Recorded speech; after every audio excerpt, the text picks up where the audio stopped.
Hi dear friends, how are you. दोस्तों, मैंने पिछले वीडियो में बात की थी ह्यूमन रेस्पिरेटरी सिस्टम के बारे में एंड जो अदर और एनिमल्स हैं उनके अंदर रेस्पिरेटरी ऑर्गन कौन से होते हैं।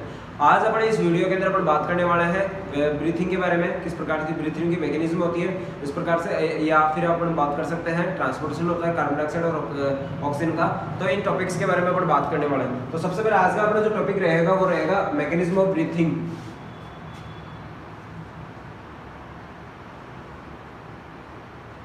टुडे अपन स्टडी करेंगे मैकेनिज्म ऑफ ब्रीथिंग। आज का जो अपना टॉपिक है वो है मैकेनिज्म ऑफ ब्रीथिंग। ब्रीथिंग के बारे में बात करते हैं। देखो, ब्रीथिंग और रेस्पिरेशन से अलग अलग डिफरेंस होता है।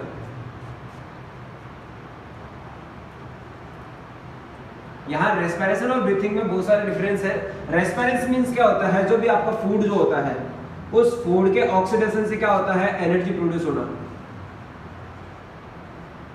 फूड के ऑक्सीडेशन से क्या होती है, एनर्जी प्रोड्यूस होती है। उस वाले प्रोसेस को बोला जाता है रेस्पिरेशन। क्या बोला जाता है उसे? रेस्पिरेशन बोला जाता है। इट्स मींस बोल सकते हैं सेल्स के अंदर जो आपका कार्बोहाइड्रेट है, इट्स मींस आपका ग्लूकोज जो है वो ऑक्सीडेशन के फलस्वरूप क्या होता है आपका, उसका क्या करती है, उसे एटीपी फॉर्म होती है। क्या होती है? उसे एटीपी फॉर्म होती है। ये वाले प्रोसेस कहलाती है आपकी रेस्पिरेशन। क्या कहलाती है दोस्तों? रेस्पिरेशन। जबकि ब्रीथिंग प्रोसेस जो होती है, ब्रीथिंग का मतलब होता है श्वास लेना। इस मींस आपका इनहेलेशन प्रोसेस करना या फिर एक्सहेलेशन, सांस को एयर को एंटर करवाना बॉडी में या फिर एयर को वापस एग्जिट करना, ये कहलाता है आपका ब्रीथिंग। तो दोस्तों याद रहे इस बात को, रेस्पिरेशन मींस होता है आपका कि फूड के ऑक्सीडेशन के फलस्वरूप, ठीक है, फूड के ऑक्सीडेशन से क्या प्रोड्यूस हो रही है आपकी एनर्जी फॉर्म करना है, एनर्जी प्रोड्यूस करना। इसमें बोल सकते हो आप कि ग्लूकोज की ऑक्सीडेशन से क्या होती है आपकी एटीपी या फिर अपन बोल सकते हैं एनर्जी फॉर्म होती है। इस वाले प्रोसेस को बोलते हैं रेस्पिरेशन। जबकि ब्रीथिंग प्रोसेस बोली जाती है श्वास को अंदर लेना है, श्वास को बाहर छोड़ना। इसमें गैसेज एयर को एंटर करवाना और एयर को एग्जिट करवाना कहलाता है आपका ब्रीथिंग प्रोसेस। तो अपन बात करने वाले थे ब्रीथिंग के बारे में, मैकेनिज्म कैसे होती है। तो ब्रीथिंग की मैकेनिज्म जो होती है वो टू टाइप्स की होती है। ऐसे टू कैटेगरीज में डिवाइड किया गया है। एक होता है आपका inhalation,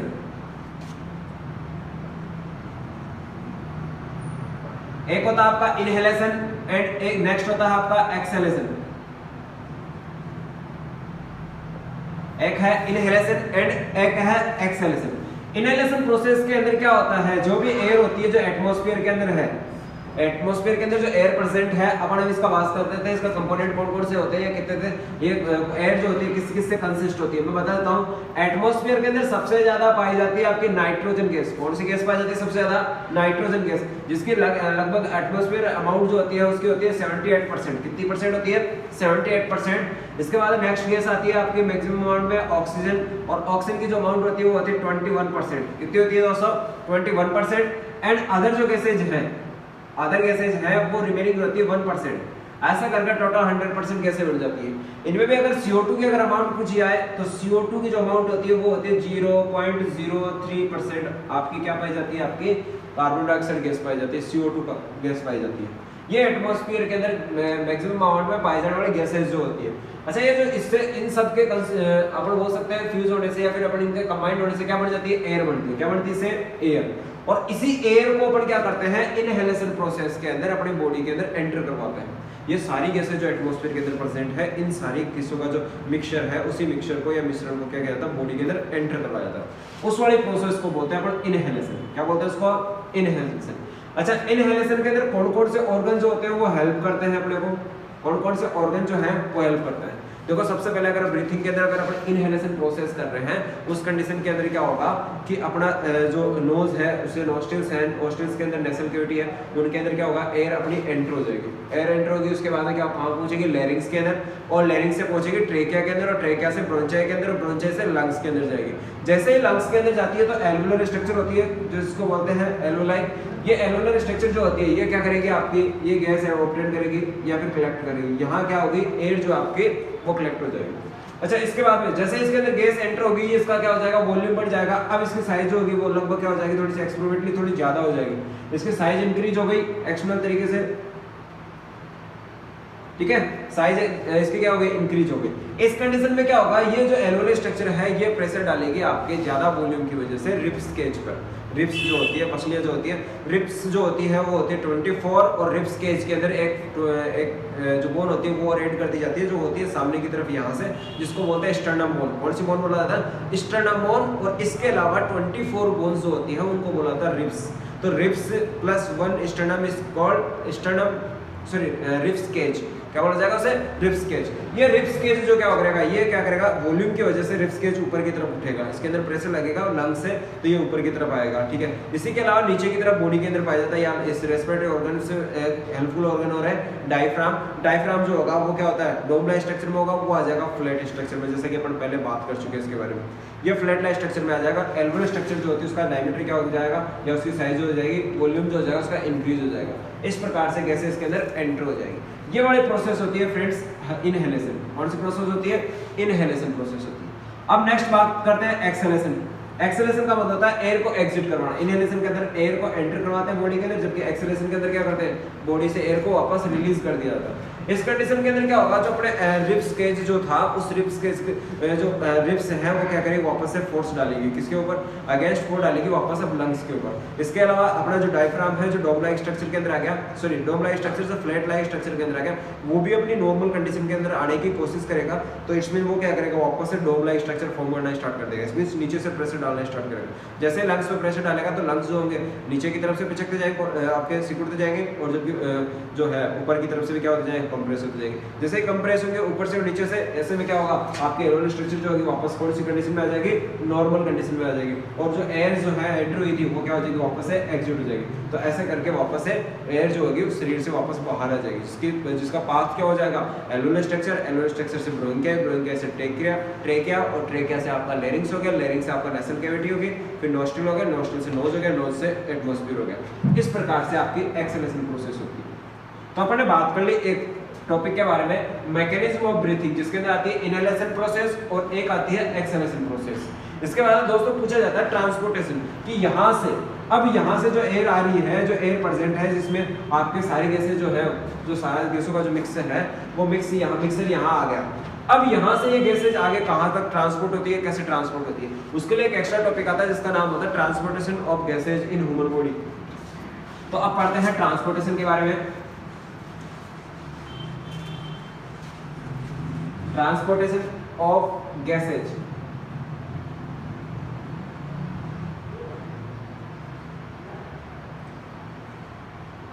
transportation of gases.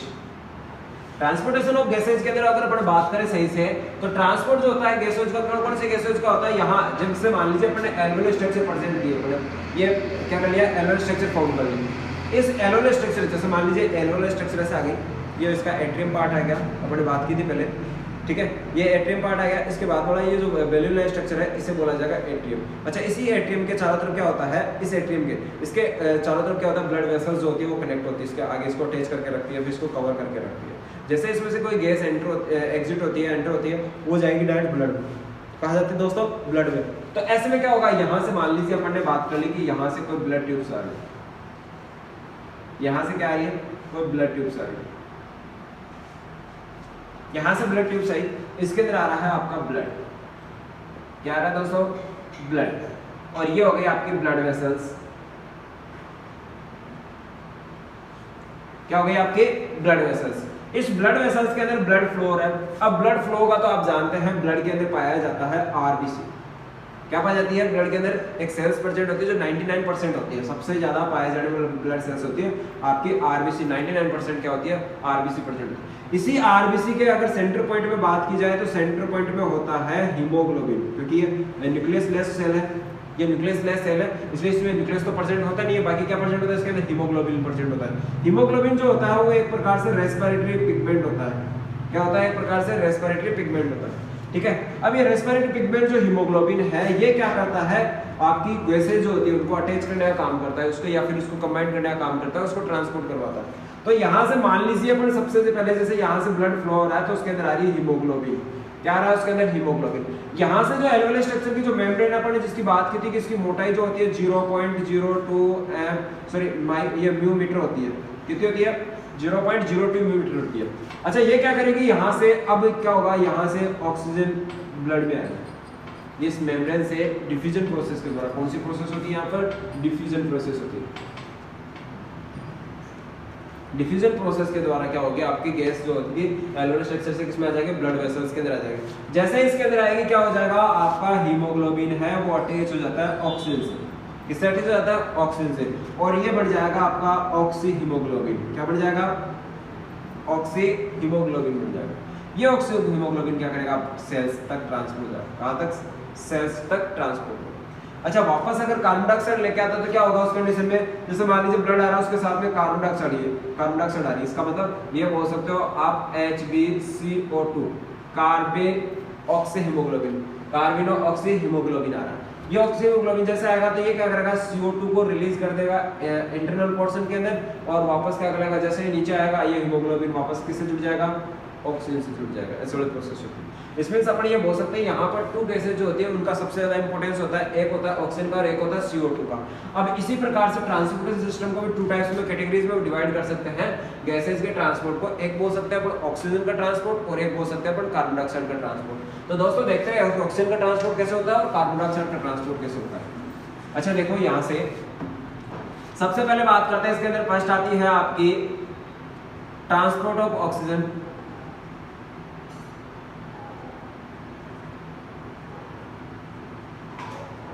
Transport of oxygen, अगर अपन ऑक्सीजन के ट्रांसपोर्ट की बात की जाए तो इसमें टू कैटेगरीज या टू जो अपन बोल सकते हैं फैक्टर होते हैं जो क्या करते हैं, हेल्प करते हैं।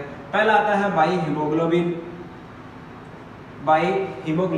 हीमोग्लोबिन के द्वारा जो ट्रांसपोर्टेशन होता है ऑक्सीजन का वो होता है आपका 93%। कितने परसेंट होता है फ्रेंड्स, 93%। टोटल जो 100% जो गैस जो अपने बॉडी के अंदर एंटर होती है वो यहाँ से ब्लड में जाने के बाद में, या ब्लड के टोटल अपन बोल सकते हैं 100% ऑक्सीजन में से 93% ऑक्सीजन किस में जाती है, आपकी हीमोग्लोबिन के द्वारा ट्रांसपोर्ट होती है। किसके द्वारा ट्रांसपोर्ट होगी, हीमोग्लोबिन के द्वारा। रिमेनिंग आपकी जो है 7% जो है, 7% जो ऑक्सीजन है उसका ट्रांसपोर्टेशन होता है, ये होता है बाय प्लाज्मा। ब्लड के अंदर पाया जाने वाला लिक्विड पोर्शन जो होता है उसे कहा जाता है प्लाज्मा, और ये प्लाज्मा क्या करेगा, रिमेनिंग 7% का क्या करेगा, ट्रांसपोर्टेशन करेगा। इस प्रकार से ऑक्सीजन होती है टू फैक्टर्स के द्वारा ट्रांसपोर्ट होती है। फर्स्ट हो गया आपका हीमोग्लोबिन, फर्स्ट कौन सा हो गया फ्रेंड्स, हीमोग्लोबिन, एंड सेकंड हो गया आपका प्लाज्मा। कौन सा हो गया, प्लाज्मा। तो हीमोग्लोबिन और प्लाज्मा टोटल मिलकर क्या करेंगे, 100% क्या करेंगे, ऑक्सीजन का ट्रांसपोर्टेशन करने का काम करेंगे। यहां तक क्लियर है। अब नेक्स्ट आता है ट्रांसपोर्टेशन गैसेज के अंदर एक आ गया आपकी ऑक्सीजन, अब आएगी कार्बन डाइऑक्साइड। तो यहां अपन बोल सकते हैं इसको transport of carbon dioxide, transport of carbon dioxide,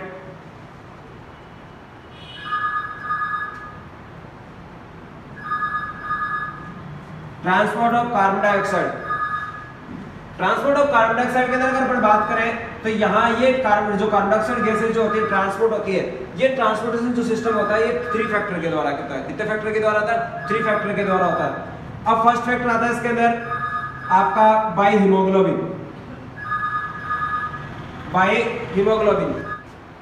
तो हीमोग्लोबिन के द्वारा जो ट्रांसपोर्टेशन सिस्टम होता है इसमें होता है 23%।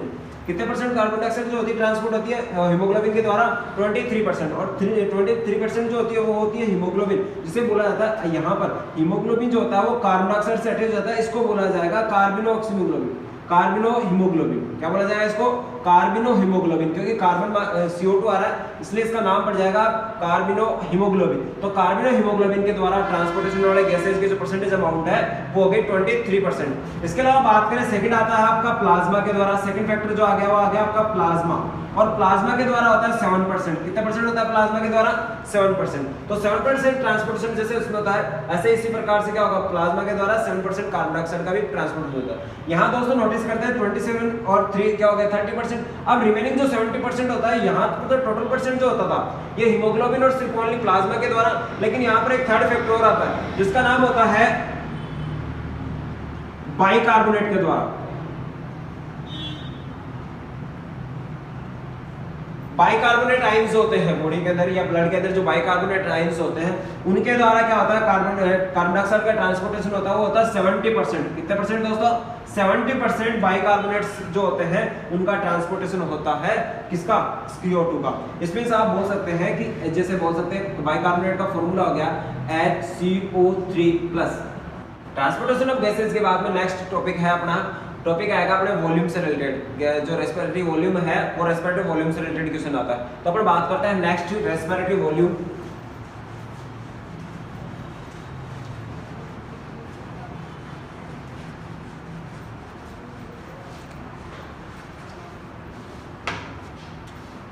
नेक्स्ट चैप्टर है अपना रेस्पिरेटरी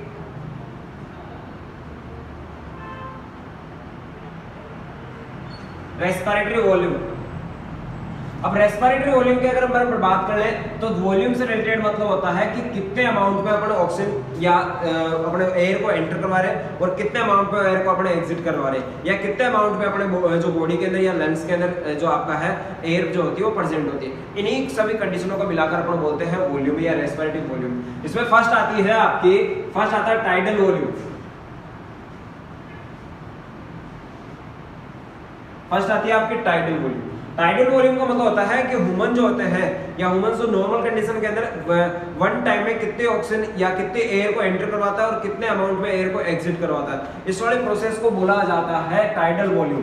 वापस से बोल रहा हूँ, टाइडल वॉल्यूम्स मींस हो गया आपका कि एक मतलब एवरी टाइम क्या कर सकता है, रेस्टिंग प्रोसेस के अंदर या रेस्टिंग कंडीशन के अंदर जो ह्यूमन होते हैं वो कितने अमाउंट में एयर एंटर करवाते हैं या कितने अमाउंट में एयर एग्जिट करवाते हैं, इस वाले प्रोसेस को बोला जाता है टाइडल वॉल्यूम। और टाइडल वॉल्यूम का मान होता है आपका, इसकी अमाउंट होती है 500 ml। कितनी होती है? 500 ml जो होती है आपकी क्या होती है, टाइडल वॉल्यूम होती है। एक बार में ली जाने वाली या फिर एक बार में छोड़ी जाने वाली गैस की अमाउंट जो होती है वो क्या होती है आपके टाइडल वॉल्यूम होती है, जो होती है 500 ml होती है। ठीक है, अच्छा बात करते हैं इसके बाद नेक्स्ट आती है आपके, नेक्स्ट आता है आपका IRV। इसे टीवी बोला जाता है, टाइडल वॉल्यूम को आप शॉर्ट में टीवी बोल सकते हैं। ऐसे ही क्या आता है आपका, नेक्स्ट आता है IRV। और IRV मींस होता है आपका इनहेलेशन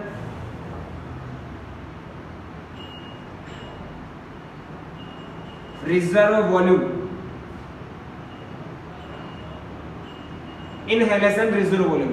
इनहेलेशन का मतलब होता है एयर को एंटर करवाना, और रिजर्व का मतलब होगा यहाँ विथ फोर्स। क्या हो जाएगा यहाँ से, विथ फोर्स, मतलब फोर्सिबली अपन एयर को कितना एंटर करवा सकते हैं। तो अपन बोल सकते हैं यहाँ से विथ फोर्स।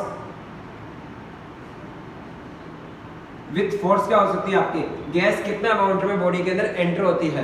तो यहाँ पर इसका जो अमाउंट हो जाएगी या वॉल्यूम जो होगा, वॉल्यूम का जो क्वांटिटी होगी वो हो जाएगी आपकी 25 से 2500 से 3000 तक हो जाएगी। ये जो वॉल्यूम है का अमाउंट है ये हो गया आपका inhalation volume, inhalation reserve volume का।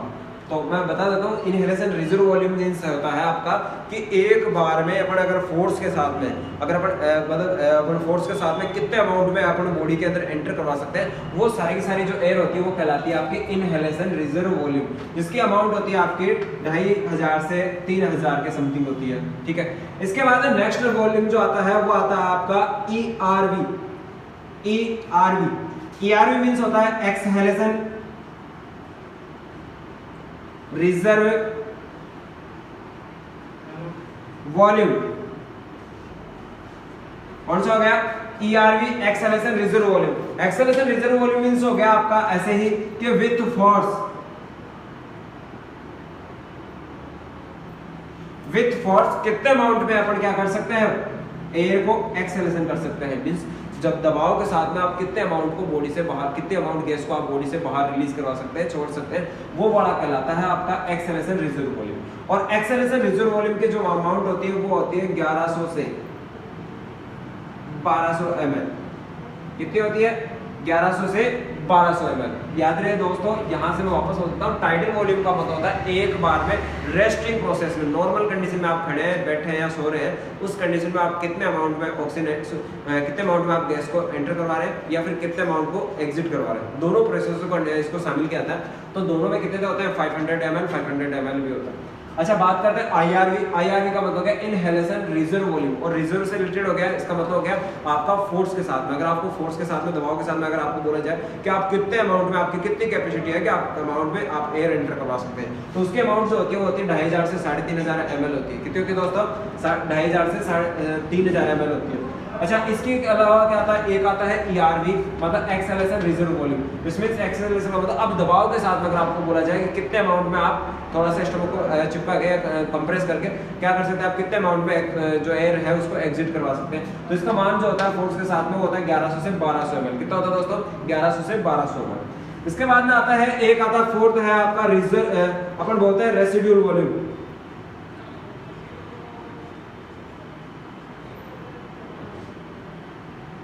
जिसको बोलते हैं RV, शॉर्ट में क्या बोलते हैं इसे, RV residual volume. Residual volumes का मतलब होता है आपका रिमेनिंग जो एयर होती है, रिमेनिंग एयर इन लंग्स।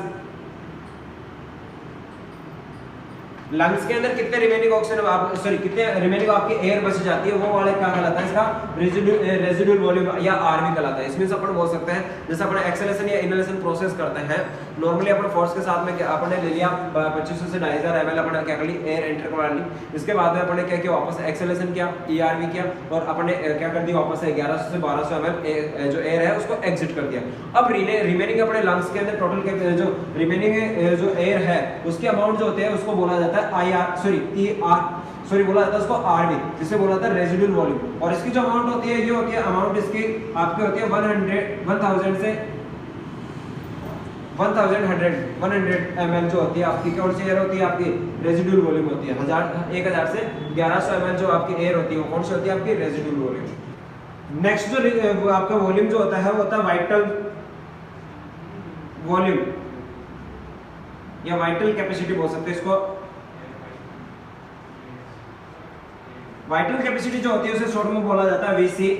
तो VC की जो अमाउंट होती है, VC का मतलब हो गया आपका कि अपन क्या कर सकते हैं, आपका IRV, ERV और टाइडल वॉल्यूम जो होते हैं, मींस आप कितने इनहेलेशन प्रोसेस में, कितने एक्सेलेरेशन प्रोसेस में, अब बोल सकते हैं विद फ्रोस कितने अमाउंट में एयर को अपन यूज कर रहे हैं, वो कहलाता है इसका विटल कैपेसिटी या वाइटल कैपेसिटी जो बोलते हैं उसको। ये वाइटल कैपेसिटी का अमाउंट होगा एक टाइडल वॉल्यूम से, IRV से और ERV से। इसमें से अपन बोल सकते हैं इसकी अमाउंट अपने को निकाल लिया, तो अपन बोल सकते हैं tidal volume plus IRV plus ERV, इन सभी को कंबाइन करके अपने बनेगा VC, विटल कैपेसिटी। ठीक है, विटल कैपेसिटी। इस विटल कैपेसिटी का अमाउंट जो आता है वो लगभग आता है 4600 ml जो आती है आपकी, क्या आ गई आपकी वाइटल कैपेसिटी आ गई। और वाइटल कैपेसिटी का मतलब क्या हुआ कि अपन रेस्पिरेशन के अंदर या ब्रीथिंग के अंदर कितने अमाउंट में अपन क्या कर रहे हैं, इंस्पायर कर रहे हैं या एक्सपायरेशन कर रहे हैं, मतलब कितने अमाउंट में अपन ऑक्सीजन या गैसेज को एंटर करवा रहे हैं, कितने अमाउंट में अपन बाहर निकाल रहे हैं या नॉर्मल कंडीशन के अंदर। तो इन सभी को कंबाइन करके जो कैपेसिटी होगी वो क्या कहलाएगी, आपकी वाइटल कैपेसिटी कहलाएगी। एक आती है लास्ट, टोटल लंग्स कैपेसिटी। क्या आती है, total lung capacity. Total lung capacity को बोला जाता है TLC, शॉर्ट में क्या बोला जाता है इसे, TLC। और TLC का मतलब हो गया इस रेस्पिरेशन प्रोसेस के अंदर या ब्रीथिंग के अंदर कितने अमाउंट में अपन एंटर करवा रहे हैं, कितने अमाउंट में अपन एग्जिट करवा रहे हैं, एंड रिमेनिंग जो लंग्स होते हैं, लंग्स के अंदर कितने अमाउंट में रिमेनिंग अपनी एयर जो है वो प्रेजेंट है। इन सभी का अगर अपन क्या करें, टोटल करें, तो वो कहलाती है आपकी टोटल लंग्स कैपेसिटी। और टोटल लंग्स कैपेसिटी जो होती है वो होती है आपके किसके से फॉर्म होती है, टाइडल वॉल्यूम से, IRV से, ERV से और रेसिडुअल वॉल्यूम से। तो इसका अपन बोल सकते हैं ये फॉर्म होती है आपकी tidal volume plus IRV plus ERV और प्लस रेसिडुअल वॉल्यूम, और ये बढ़ जाएगा TLC, टोटल लंग्स कैपेसिटी। और टोटल लंग्स कैपेसिटी जो होती है वो होती है ह्यूमंस के अंदर 5800 ml जो गैस होती है वो किसमें आती है, आपके टोटल लंग्स कैपेसिटी के अंदर आती है। तो फ्रेंड्स अपन ने इस प्रकार से लंग्स कैपेसिटी के बारे में बात कर ली। एक बार अपन से वापस बात कर लेते हैं कि रेस्पिरेटरी वॉल्यूम जो होता है वो कैसे क्या होता है। तो सबसे पहले आता है टाइडल वॉल्यूम। इसमें नॉर्मल या रेस्टिंग प्रोसेस के अंदर अपन इनहेलेशन या एक्सहेलेशन के अंदर कितने अमाउंट में गैस को अपनी यूज करते हैं, तो वो हो गया आपका 500 ml। इसके बाद आती है IRV, इनहेलेशन रिजर्व वॉल्यूम। इसमें से अपन बोल सकते हैं कि अपन फोर्स के साथ में कितने अमाउंट में अपन एयर को एंटर करवा सकते हैं विद फोर्स, तो उसको बोला जाता है अपन IRV, जिसकी अमाउंट होती है आपके 2500 से 3000 ml तक होती है। उसके बाद में बात करें नेक्स्ट आती है ERV। कौन सी आती है? ERV। ERV को बोला जाता है एक्सेलरेशन रिजर्व वॉल्यूम, मतलब विथ फोर्स अपन क्या कर सकते हैं, कितने अमाउंट में अपन एयर को एग्जिट करवा सकते हैं, वो वाला कहलाता है आपका एक्सेलरेशन रिजर्व वॉल्यूम या ERV। इसकी अमाउंट होती है आपकी 1100 से 1200 ml के समथिंग होती है। कितनी होती है? 1100 से 1200 ml के समथिंग होती है। आगे आता है रेसिड्यूल वॉल्यूम, मतलब आपका रिमेनिंग लंग्स के अंदर रिमेनिंग जो एयर होती है उसकी अमाउंट जो होती है 1000 से 1100 ml जो होती है वो क्या होती है आपकी रेसिड्यूल वॉल्यूम हो गई। इसके बाद बात करते हैं वाइटल कैपेसिटी जो होती है। वाइटल कैपेसिटी का मतलब होता है कितने अमाउंट में अपन एयर को इनहेलेशन और एक्सहेलेशन के अंदर यूज कर रहे हैं, वो टोटल अमाउंट जो होगी वो क्या कहलाएगी आपकी वाइटल कैपेसिटी। और वाइटल कैपेसिटी जो होती है फॉर्म होती है टाइडल वॉल्यूम से प्लस IRV से प्लस ERV से, टोटल मिला के क्या हो जाएगी आपकी वाइटल कैपेसिटी हो जाएगी, जिसका अमाउंट हो जाएगा आपका हो गया 4600 ml हो गया। कितना हो गया दोस्तों? 4600 ml हो गया। उसके बाद लास्ट आती है अपनी टोटल लंग्स कैपेसिटी। कौन सी आती है? टोटल लंग्स कैपेसिटी, जिसे बोलते हैं TLC। और TLC की अमाउंट जो होती है वो सभी गैसेस को रिमेनिंग रेसिड्यूल वॉल्यूम होता है उसको भी कंबाइन करके अपन फॉर्म करते हैं। तो ये हो गया TV plus IRV plus ERV plus residual volume, this means form हो गया आपका TLC टोटल लंग्स कैपेसिटी। और ये होती है ह्यूमंस के अंदर 5800 ml गैसेस जो होती है। इस प्रकार से अपन रेस्पिरेशन वॉल्यूम